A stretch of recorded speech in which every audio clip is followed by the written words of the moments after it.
gostoso nós louvarmos a Deus e ouvirmos quão grande e quão poderoso Ele é. Nessa semana, eu e a pastora estivemos alguns dias em uma conferência da Confederação Batista Europeia na Bulgária, em Budapeste, na Hungria. E foi muito interessante, porque ali nós tivemos pastores de toda a Europa, tanto o leste europeu como o oeste europeu, mas também do norte da África e da Ásia. É uma conferência que se realiza todo final de setembro, e todos os anos, graças a Deus, temos podido estar ali. Mas nessas conferências são excelentes, porque nós ouvimos, aprendemos, somos ministrados também, tem pastores ministrando sobre as nossas vidas, e ouvimos muitos testemunhos. Claro, não vou conseguir passar para os irmãos aqui tudo aquilo que aconteceu ali, quanto nós somos edificados. Mas algumas coisas me chamaram a atenção. Por exemplo, nós tínhamos ali o pastor Azar. Ele é nascido na cidade de Nazaré e é pastor ali. E o tema foi a igreja em tempos de guerra.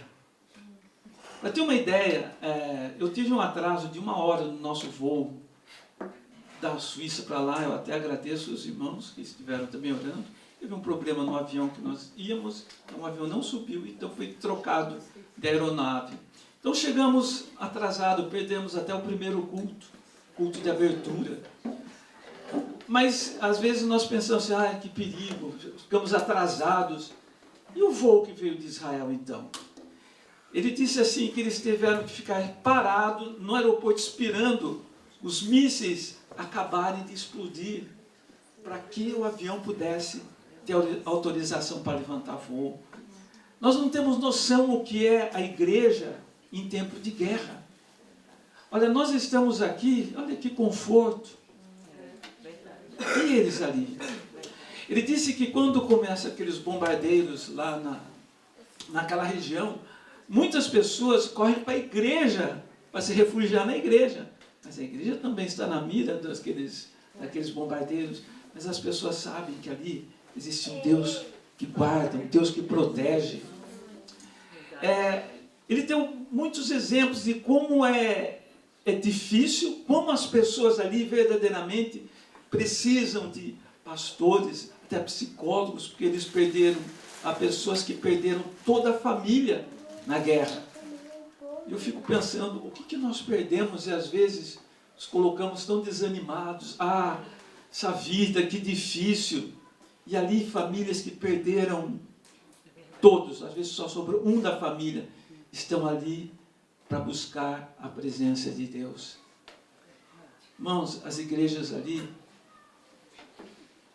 estão lotadas.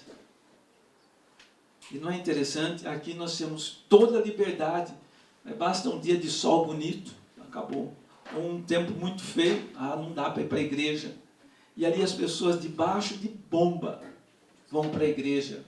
Não agora. Há um tempo atrás eu vi também um testemunho de uma pessoa que estava nessa região de guerra. Ela era professora das crianças. E quando começou o bombardeio, ela foi num canto, perto de um armário, segurou com as crianças ali. E eles começaram a cantar um hino, que era assim: as bombas atendem ao meu mandar, sossegai, sossegai.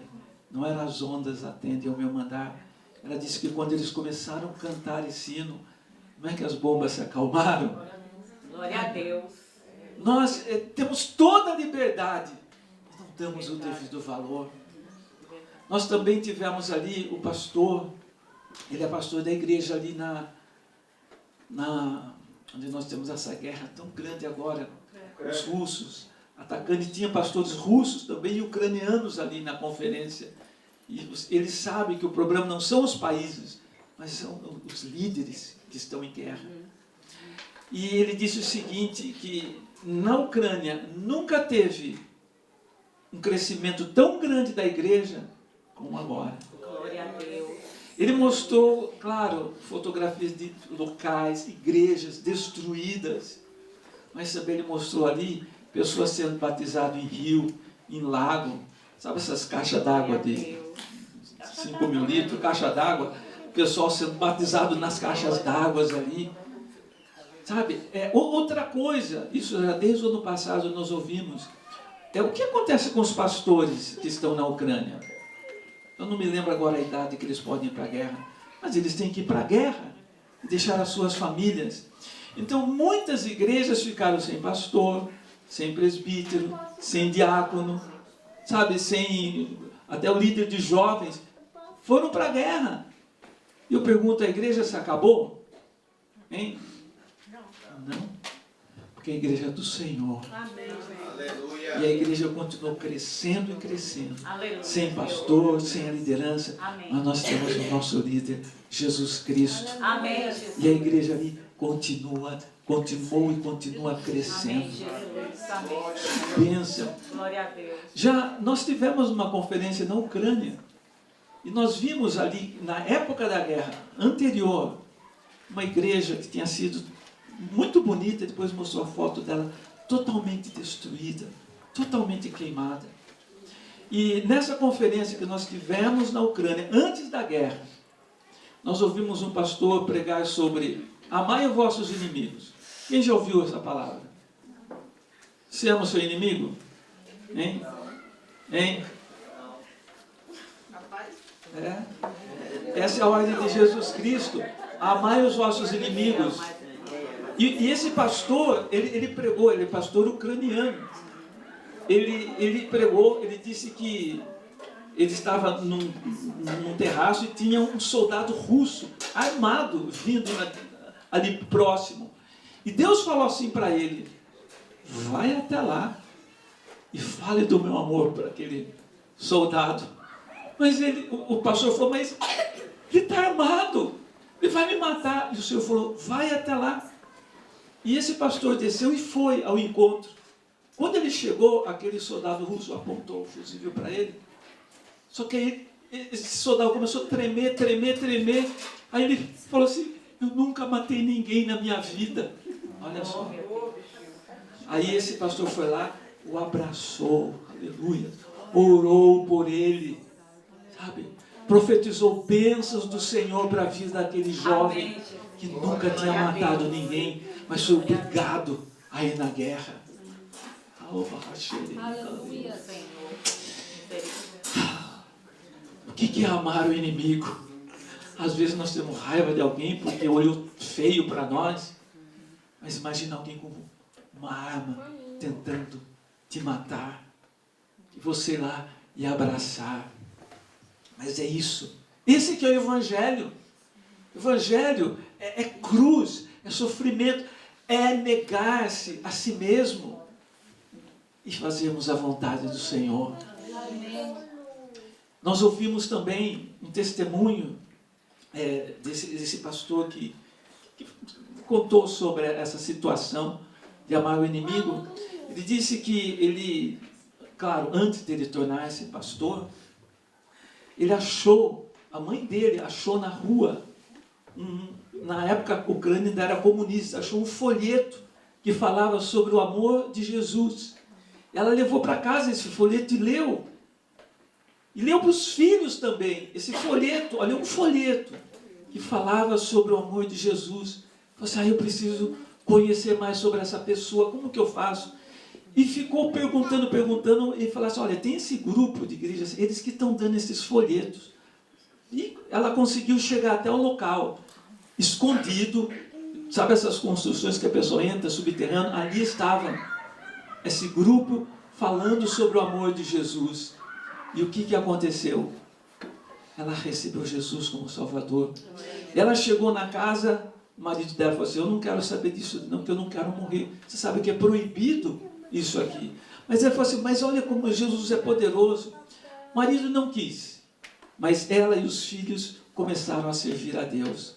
E esse filho dela, que estava dando esse testemunho, é que começou a buscar ao Senhor, buscar a Deus. Aí eles conseguiram mandar ele fugido também para os Estados Unidos. E lá ele fez um curso teológico e voltou para a Ucrânia. E ali ele abriu uma igreja. E essa igreja estava com aproximadamente uns 300 membros nessa igreja. Olha só, um folheto levando essa palavra. A palavra de Deus é viva. Aleluia. Ela é poderosa. Glória a Deus. E olha só o resultado. Aí ele mostrou a foto da igreja, uma igreja bonita, né? Aí começou a guerra. Eles não bombardearam a igreja, queimaram a igreja. Todo mundo teve que fugir, sair correndo. E ele teve que fugir novamente. Muito bem. Passou o tempo, acabou a guerra, ele voltou. Hoje, ele é um pastor de um grupo de missões. E ele lidera mais de 800 pastores. Glória a Deus. E olha quantas igrejas se multiplicaram ali. A palavra de Deus é um seminário, é viva. Ela é poderosa.